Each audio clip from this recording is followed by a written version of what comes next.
Hello बच्चों, स्वागत है आप सभी का राहुल एकेडमी के इस नई वीडियो में। प्यारे बच्चों, आज हम लेकर के आए आप लोगों के लिए एक बहुत ही महत्वपूर्ण क्वेश्चन भौतिक विज्ञान की पूरी संपूर्ण बुक से। ठीक है, जितने भी महत्वपूर्ण प्रश्न है आपके बोर्ड के एग्जाम में आते हैं उन सभी प्रश्नों का यहाँ पर एक साथ आपको मिलेगा। ठीक है, अगर आपने इसको तैयार कर लिया ये 30 क्वेश्चन तो आपको 70 में से 70 100% नंबर आएंगे। ठीक है, तो चलिए हम लोग पहला क्वेश्चन देखते हैं।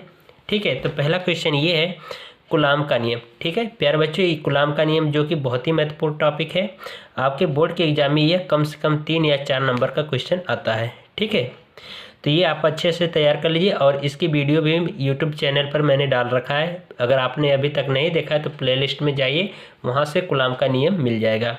ठीक है, फिर इसके बाद दूसरा क्वेश्चन है विद्युत द्विध्रुव के कारण अक्षीय स्थिति एवं निरक्षीय स्थिति। ठीक है, विद्युत क्षेत्र की तीव्रता यानी कि विद्युत द्विध्रुव के कारण हमें अक्षीय और निरक्षीय स्थिति में विद्युत क्षेत्र की तीव्रता का व्यंजक ज्ञात करना है। ये भी टॉपिक बहुत ही मोस्ट इम्पॉर्टेंट है। ठीक है, इसकी भी मैंने वीडियो डाल दिया है। ठीक है, आप प्लेलिस्ट में जाइए, वहाँ से ये भी वीडियो आपको मिल जाएगी। और फिर उसके बाद अगला जो क्वेश्चन है गॉस की प्रमेय। गॉस की प्रमेय आप जानते हो बहुत ही महत्वपूर्ण है और इसके अनुप्रयोग हैं। ठीक है, तो अनुप्रयोग में आपके जो अनंत विस्तार के लिए समतल चादर की प्लेट के लिए। ठीक है, फिर इसके बाद एक बेलनाकार कोई एक गोलीय कोश है। ठीक है, उसके लिए बेलनाकार गोलीय पृष्ठ के लिए। ठीक है, उसके लिए वहाँ पर डेरिवेशन यानी कि जो गॉस के प्रमेय के जो अनुप्रयोग हैं वो आप तैयार कर लीजिए। बस आपके सिलेबस में से गॉस के प्रमेय का अनुप्रयोग एक कट गया गोलीय कोश के लिए। ठीक है, जो कि गोलीय कोश के बाहर, गोलीय कोश पर और गोलीय कोश के अंदर जो विद्युत फ्लक्स का विद्युत क्षेत्र की तीव्रता का जो मान पूछेगा वही आपका कट गया है गोलीय कोश के लिए। ठीक है, बाकी सभी आपको वहाँ पर पढ़ने होंगे गॉस के प्रमेय के अनुप्रयोग। ठीक है, तो इसकी भी वीडियो मैंने पूरी डाल दिया है, गॉस के प्रमेय का भी और इसके अनुप्रयोग का भी। तो इसको भी आप क्या करिए, जा कर के प्लेलिस्ट में अच्छे से देख लीजिएगा, वहाँ पर बहुत अच्छे तरीके से मैंने डिफाइन किया है इन सभी चीज़ों को। ठीक है, तो चलिए आगे अब है वैद्युत विभव का व्यंजक, यानी कि हमें वैद्युत विभव का व्यंजक अक्षीय एवं निरक्षीय स्थिति में भी ज्ञात करना है। यहाँ पे ध्यान रखना, यहाँ पर हमें वैद्युत विभव निकाल रहे हैं, यहाँ पर हम क्या निकाल रहे हैं वैद्युत क्षेत्र की तीव्रता।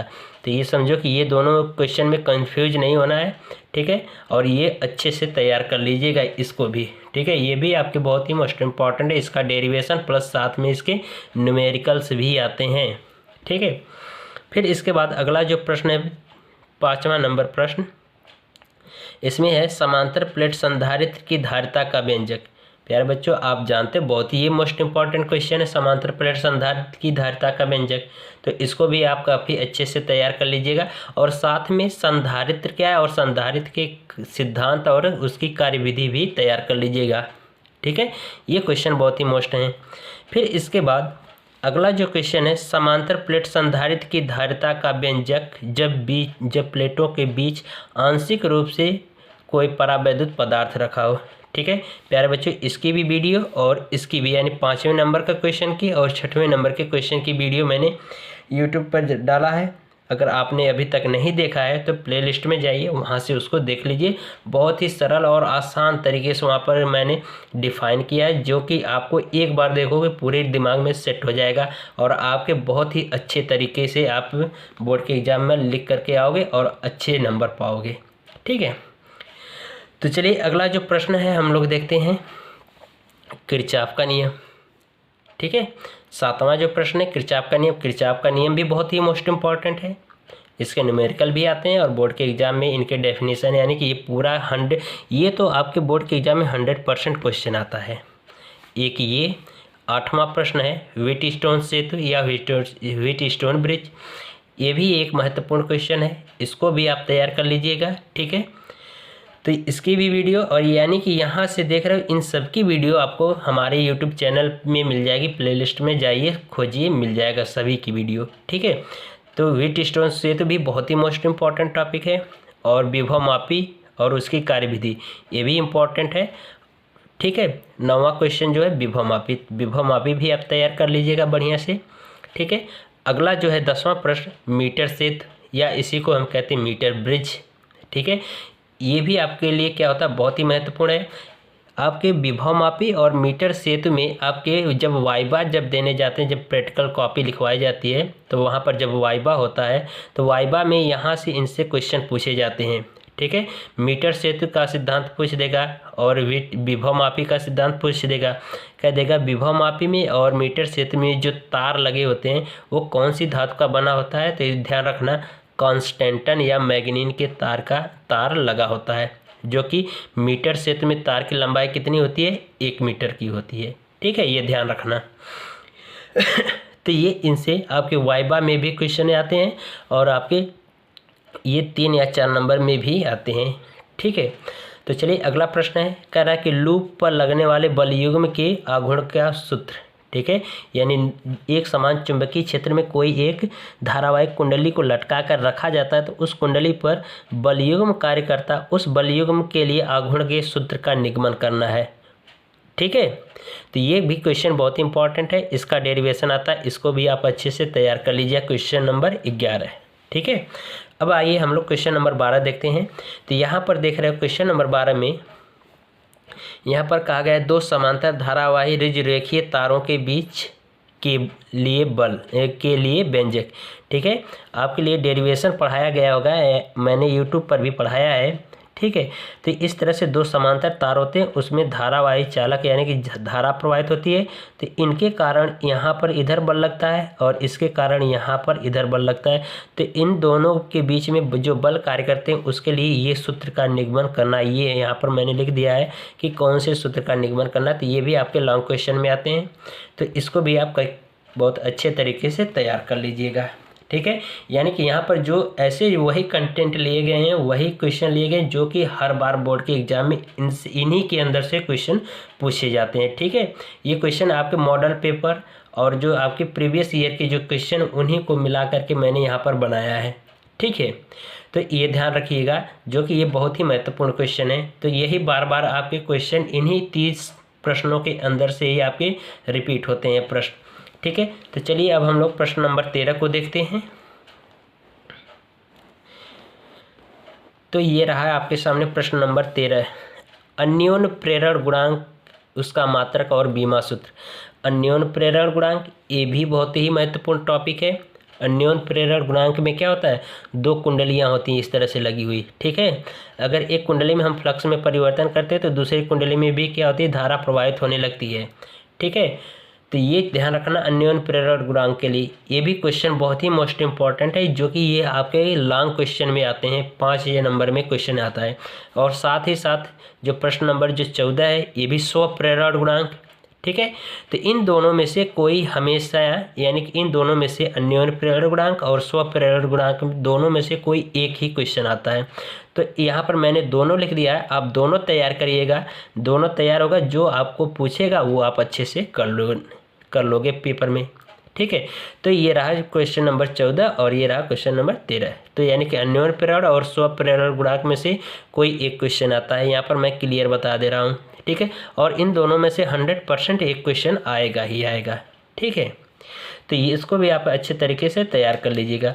फिर अगला जो है किलकित कुंडली धारामापी। ठीक है, किलकित कुंडली धारामापी में ये इस तरह से एक चित्र बनवाया गया होगा, 2 चुंबक होंगे, 2 चुंबक के दोनों ध्रुवखंड होंगे और इनके मध्य में क्या होता है, इस तरह से एक कुंडली को किलकित किया जाता है और यहाँ पर क्या किया जाता है, फास्फर या ब्रांच की पत्ती लगा करके मरोड़ टोपी के द्वारा कस करके इनको इस तरह से लगाया गया होता है। इस तरह का कोई चित्र बनाया गया होगा और आपको पढ़ाया भी गया होगा। ठीक है, तो ये आपको क्वेश्चन तैयार कर लेना होगा। बिल्कुल ये थ्योरेटिकल है, लेकिन काफ़ी अच्छा क्वेश्चन है। ये भी आपके 4 या 5 नंबर का क्वेश्चन आता है और ये 100% आएगा क्वेश्चन, क्योंकि ये थ्योरी वाला क्वेश्चन है। पूरी बुक में से यही एक थ्योरी वाला है टॉपिक। ठीक है, अब हम लोग अगला प्रश्न देखते हैं, प्रश्न नंबर 16। तो प्रश्न नंबर 16 में देख रहे हो LCR परिपथ। आप जानते हो, बहुत अच्छी तरीके से इससे परिचय होगी। LCR परिपथ का न्यूमेरिकल और साथ में इसके सूत्र का निगमन भी आता है। ठीक है, तो ये जो क्वेश्चन है ये 100% क्वेश्चन आएगा आपके पेपर में। तो इसको आप अच्छे तरीके से बिल्कुल तैयार कर लीजिए प्यारे बच्चों। ये बहुत ही महत्वपूर्ण वीडियो है आपके लिए। अगर आप इसको फॉलो किए तो आपकी बेहतर से बेहतर तैयारी हो जाएगी। लॉन्ग क्वेश्चन तैयार करोगे तो छोटे छोटे क्वेश्चन बहुविकल्पी और 2 नंबर के भी 1 नंबर के भी क्वेश्चन आपके तैयार हो जाएंगे इसी से, अगर आप इसको अच्छे तरीके से पढ़े तो। ठीक है, दो नंबर 1 नंबर के पीछे मत भागिए, बड़े नंबर के यानी कि 5 नंबर 6 नंबर के जो क्वेश्चन आते हैं उसके पीछे जाइए। आप बड़े क्वेश्चन पढ़ोगे तो छोटे क्वेश्चन ऑटोमेटिक तैयार हो जाएंगे। ठीक है, तो चलिए अब हम लोग देखते हैं अगला जो प्रश्न है 17 है। ठीक है, देख रहे हो 17 जो नंबर का प्रश्न है इसमें है ट्रांसफार्मर की सिद्धांत एवं कार्यविधि और सूत्र का निगमन। प्यारे बच्चों ये देख रहे हो कि ये जो कि बहुत ही मोस्ट इम्पॉर्टेंट, वेरी वेरी जितना कहा जाए उतना है मोस्ट इम्पॉर्टेंट क्वेश्चन है ये। ठीक है, और ये हर बार आता है बोर्ड के एग्जाम में। ठीक है, इसका डेरिवेशन और प्लस साथ में इसका एक न्यूमेरिकल यानी एक सवाल भी इसके साथ जोड़ दिया जाता है। ठीक है, तो ये ध्यान रहे कि आप इसको भूलिएगा मत। यानी कि ये जो टॉपिक हैं जो यानी कि ये पूरे टॉपिक ही यानी कि जो 30 क्वेश्चन लिए गए ये 30 के 30 बहुत ही महत्वपूर्ण हैं। ठीक है, इसको आप बिल्कुल स्किप ना करिएगा वीडियो को और अच्छे तरीके से पढ़िएगा। ठीक है, तो ये ट्रांसफार्मर के सूत्र का निगमन और इसके कार्यविधि। ठीक है, और जो ट्रांसफार्मर के जो प्रकार हैं कितने प्रकार के होते हैं, 2 प्रकार के होते हैं, उच्चाई ट्रांसफार्मर और अपचाई ट्रांसफार्मर। ठीक है, और उच्चाई ट्रांसफार्मर और अपचाई ट्रांसफार्मर में अंतर भी पूछ देता है। ठीक है, तो ये ट्रांसफार्मर से संबंधित रिलेटेड जितनी क्वेश्चन है बहुत ही अच्छे से तैयार कर लीजिएगा। साथ में और ये आ गया आपका निकट दृष्टि दोष और दूर दृष्टि दोष, यानी 18वें नंबर के क्वेश्चन में निकट दृष्टि दोष और दूर दृष्टि दोष ये आपके कम से कम 3 नंबर के क्वेश्चन पूछे जाते हैं ये आपके बोर्ड के एग्जाम में। ठीक है, बहुत ही आसान होता है। निकट दृष्टि दोष क्या होता है, जो हमें नज़दीक की वस्तु दिखाई देती है दूर की नहीं दिखाई देती, निकट दृष्टि दोष। और दूर दृष्टि दोष का उल्टा है कि निकट की वस्तु स्पष्ट नहीं दिखाई देगी, दूर की वस्तु स्पष्ट दिखाई देती है, उसको हम दूर दृष्टि दोष कहते हैं। कितना आसान है, सिंपल है, लेकिन बहुत ही इंपॉर्टेंट क्वेश्चन है ये भी। तो इसको भी आप तैयार कर लीजिएगा, कम से कम 3 नंबर का क्वेश्चन ये दे करके जाएगा। फिर इसके बाद अब बात आती है प्रश्न नंबर 19। प्रश्न नंबर 19 में देख रहे हो संयुक्त सूक्ष्मदर्शी का किरण आरेख एवं व्यंजक। ठीक है, संयुक्त सूक्ष्मदर्शी के लिए किरण आरेख और इसके व्यंजक यानी इसकी आवर्धन क्षमता का सूत्र का निगमन करके बताना है। और जो आपके 20 नंबर का जो क्वेश्चन है खगोलीय दूरदर्शी का किरण आरेख एवं व्यंजक, यानी कि इन दोनों क्वेश्चन में से यानी कि 19 नंबर और 20 नंबर के क्वेश्चन यानी संयुक्त सूक्ष्मदर्शी और खगोलीय दूरदर्शी दोनों में से कोई एक क्वेश्चन आपके 100% रहेंगे बोर्ड के एग्जाम में। तो ये आपको बिल्कुल अच्छे से तैयार करके जाना है। और इनकी खास बात एक और है कि इससे 2 नंबर का क्वेश्चन केवल किरण आरेख पूछ देगा, कह देगा खगोलीय दूरदर्शी या संयुक्त सूक्ष्मदर्शी का किरण आरेख बनाइए, केवल आरेख पूछ देता है 2 नंबर के क्वेश्चन में। ठीक है, लॉन्ग में तो पूछेगा ही पूछेगा, लेकिन ये इनके केवल किरण आरेख ही 2 नंबर में पूछ देता है। तो इसलिए बिल्कुल अच्छे से इन दोनों को तैयार कर लीजिएगा और इन दोनों में से एक क्वेश्चन 100% रहेगा। ठीक है, तो चलिए बात करते हैं अगला जो क्वेश्चन है 21, गोलीय पृष्ठ पर अपवर्तनांक का सूत्र। ये क्वेश्चन बहुत ही मोस्ट इम्पॉर्टेंट है और इसकी वीडियो मैंने कल डाल दिया था। ठीक है, जो आपको मिल गई होगी वीडियो, और उसको अगर आप नहीं देखे होंगे तो प्लेलिस्ट में जाइए, बना है बोर्ड एग्ज़ाम 2023 स्पेशल प्लेलिस्ट बनी है इस तरह इस नाम की, और उसी में ये जो है टॉपिक के डेरिवेशन आपको मिल जाएंगे पूरा वहाँ पर।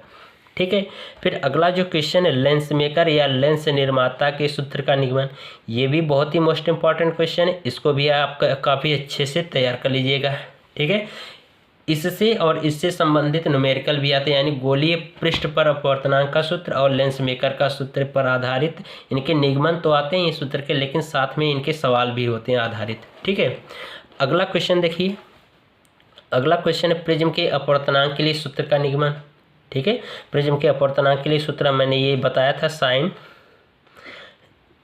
कोष्टक में λm+a/2 और पूरे का बट्टा साइन a/2, ये सूत्र का निगमन मैंने करा रखा था। ठीक है। और आप प्लेलिस्ट में जाइए, वहाँ पर इसके सूत्र का निगमन भी आपको बिल्कुल अच्छे तरीके से और एकदम शॉर्ट और आसान ट्रिक के साथ मैंने बताया है। वहाँ पर कोई दिक्कत नहीं होगी, बिल्कुल एकदम आपके दिमाग में सेट हो जाएगा यह डेरिवेशन। और ये कम से कम 5 नंबर का आता है क्वेश्चन, ठीक है। इसको आप तैयार कर लीजिएगा, प्रिज्म के अपवर्तनांक के लिए सूत्र का निगमन, ठीक है। चलिए अब अगला क्वेश्चन देखते हैं, प्रश्न नंबर 24। हाइगेंस के द्वितीयक तरंगिकाओं के सिद्धांत के आधार पर प्रकाश के अपवर्तन एवं परावर्तन की व्याख्या, ठीक है। ये भी क्वेश्चन इंपॉर्टेंट है। इन दोनों में से कोई एक या तो अपवर्तन या परावर्तन की व्याख्या करने के लिए हाइगेंस के द्वितीयक तरंगिकाओं के सिद्धांत के आधार पर आता है, ठीक है। इन दोनों में से चाहे अपवर्तन का पूछे चाहे परावर्तन का, दोनों में से कोई एक आता है, ठीक है। तो इसको भी अच्छे से तैयार कर लीजिएगा, बहुत ही इंपॉर्टेंट क्वेश्चन है। अगला जो क्वेश्चन है, फ्रिंज की चौड़ाई के लिए सूत्र का निगमन। जो फ्रिंज की चौड़ाई के लिए सूत्र का निगमन, ये भी बहुत मोस्ट इंपॉर्टेंट टॉपिक है और इसका डेरिवेशन और साथ में इसका न्यूमेरिकल तो 100% रहेगा। सूत्र ये आएगा W बराबर कैपिटल D अपान लेमडा अपान D, ठीक है। यहाँ पर जो कैपिटल D है ये है पर्दे और फ्रिंज के बीच की, यानी कि जो झिर्री लगी उनके बीच की दूरी, और ये जो स्मॉल d है वो दो झिर्रियों के बीच की दूरी S1 और S2 झिर्री जो लगी उनके बीच की ये स्मॉल d दूरी ली गई है, और जो कैपिटल D है वो पर्दे की दूरी है। बाकी जो ये लैम्डा जो है प्रकाश तरंग दैर्ध्य है, और W क्या है, फ्रिंज की चौड़ाई है, ठीक है। तो ये सूत्र का निगमन आपके लिए बहुत ही मोस्ट इंपॉर्टेंट है, इसको भी तैयार कर लीजिएगा।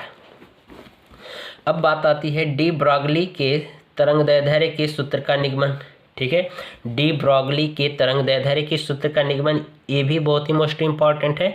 और जो प्रश्न नंबर 27 है, आइंस्टीन के प्रकाश वैद्युत प्रभाव का समीकरण, यानी ये सूत्र आएगा आइंस्टीन के प्रकाश वैद्युत प्रभाव का समीकरण 1/2 mv मैक्स स्क्वायर बराबर h कोष्ठक में न्यू माइनस न्यू जीरो, ठीक है। यहाँ पर न्यू क्या है, प्रकाश की आवृत्ति, न्यू जीरो क्या है, देहली आवृत्ति है, और h प्लांक नियतांक है, ठीक है।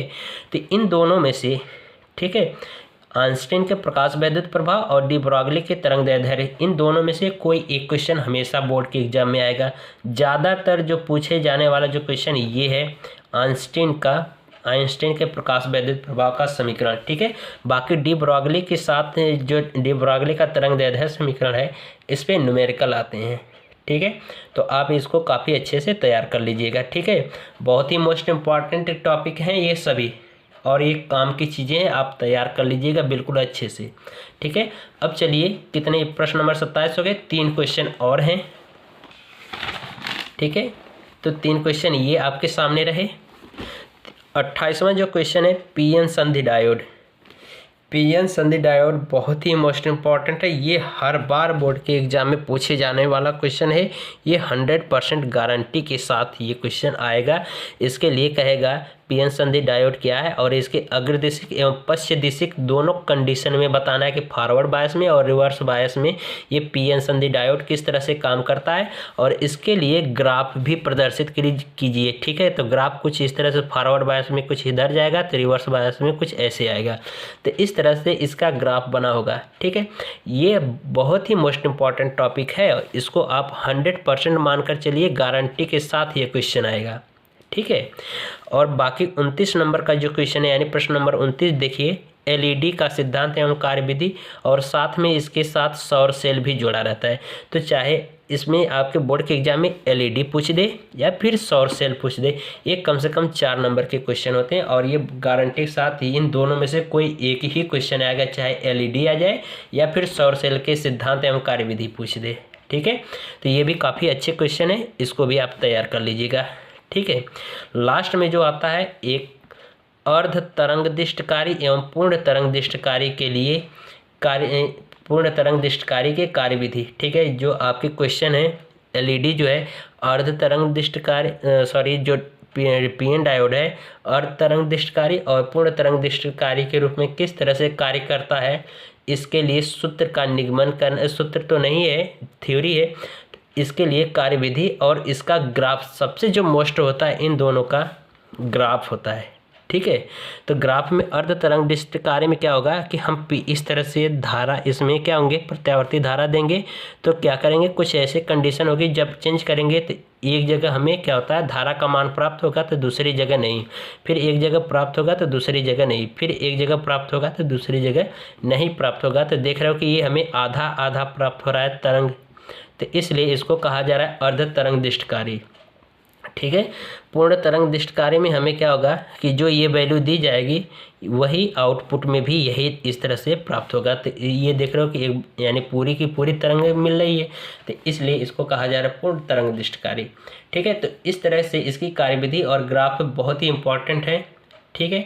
आप बिल्कुल अच्छे से तैयार करिए और बोर्ड के एग्जाम में यही क्वेश्चन तैयार कर लीजिएगा। 30 क्वेश्चन, मात्र 30 क्वेश्चन पढ़कर जाएं और 70 में से 70 नंबर पाएंगे आप, ये मेरी गारंटी है। ठीक है। तो ये रहा, फिर से क्वेश्चन दिखा दे रहा हूँ। आप क्वेश्चन अगर लेना हो स्क्रीनशॉट तो ले लीजिए। ठीक है। ये क्वेश्चन रहे आपके बोर्ड के एग्जाम 2023 के स्पेशल क्वेश्चन। ठीक है। और ये जो क्वेश्चन बनाए गए हैं यह आपके मॉडल पेपर और प्रीवियस ईयर के यानी 10 साल के पुराने जो क्वेश्चन हैं उन सभी को मैंने नेट से डाउनलोड करके और छांट करके क्वेश्चन को बनाया है, जो कि यही क्वेश्चन हर बार पूछे गए थे। ठीक है। तो चलिए मिलते हैं तब तक अगली वीडियो में। ठीक है। तब तक के लिए गुड बाय।